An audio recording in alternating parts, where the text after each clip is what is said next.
Narsingi police station limits లో పుప్పాలగూడ గ్రామ panchayat limits లో ఇది ఒక వాడి వదిలేసి వెళ్లిన స్టోన్ క్రషర్స్. ఈ ఏరియాలో పైగిన గుట్ట మీదకి పిల్లలు కొంతమంది సన్ రైజ్ చూద్దామని వచ్చి కింద బాడీ ఉన్నప్పుడు చూసి పోలీస్ స్టేషన్కి ఫోన్ చేయడం, మన పోలీస్ ఇక్కడ రావడం జరిగింది. ఒక 30-35 ఇయర్స్ ఉన్న ఒక అతను మేల్ పర్సన్, అతనికి కత్తిపోట్లు ఉన్నాయి. తర్వాత బండ రాయితో ముఖం కూడా పగలగొట్టి తల పగలగొట్టింది. ఆ బాడీకి చూసి దాన్ని మనం ఇన్వెస్టిగేషన్ స్టార్ట్ చేసిన తర్వాత 60 మీటర్స్ దూరంలోనే ఇంకో పక్కన ఒక ఉమెన్ బాడీ కూడా ఉంది. అది కూడా హెడ్ ఇంజరీతోనే ఆమె చనిపోయి ఉంది. ఆమె లోయర్ పైజామా తీసేసి ఉంది.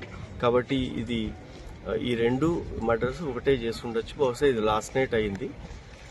ఇప్పటి వరకు ఇంకా క్లూస్ లేవు. వాళ్ళ దగ్గర ఉన్న ఇక్కడున్న ఆధారాలు ఇవన్నీ తీసుకొని సీసీటీవీస్ బట్టి ఇన్వెస్టిగేషన్ చేస్తూ ఉన్నాము. ముందుగా ఈ మృతులు ఐడెంటిఫై అయితే తర్వాత ఈ నేరస్తులు ఎవరు చేసి ఉండొచ్చు అనేది, రీజన్ ఏదైతే ఏమి ఉండొచ్చు అనేది ఇప్పుడు తెలుస్తుంది. ఆ పనిలో ఉన్నాము. ఇక్కడనే మర్డర్ అయినట్టు కూడా ఇక్కడే వీళ్ళిద్దరి మధ్యలో ఒక 60 మీటర్స్ ఉంది. ఇదే సీన్ లో 2 మర్డర్స్ అయ్యాయి.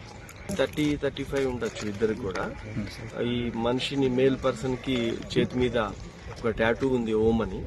తర్వాత ఆ గుర్తులు ఇవన్నీ పెట్టి వర్కౌట్ చేస్తున్నాము.